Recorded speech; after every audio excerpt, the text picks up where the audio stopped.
Australia ও New Zealand বিশ্বকাপ মানেই হয় ভোরবেলা থেকে ম্যাচ, নয়তো একেবারে সাত সকালে।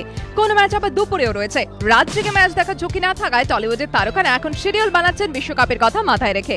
ভারতের প্রথম প্রতিপক্ষই পাকিস্তান। রবিবার এই হাই ভোল্টেজ ম্যাচ নিয়ে রীতিমতো আগ্রহ টলিউডে।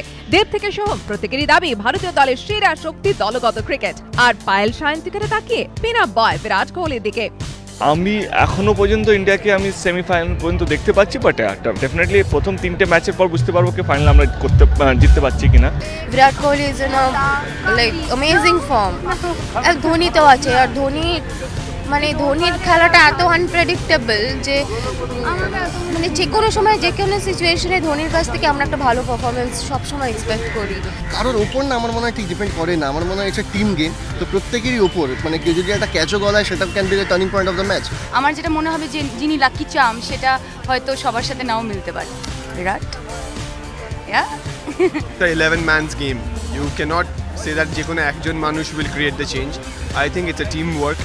আগামী 1.5 মাস জুড়ে ক্রিকেট বিশ্বকাপ উন্মাদনা শহর জুড়ে। সেই উন্মাদনায় সামিল হতে টলিউডেরও প্রস্তুতি শুরু। রক্তিম ঘোষের রিপোর্ট, এবিপি আনন্দ, কলকাতা।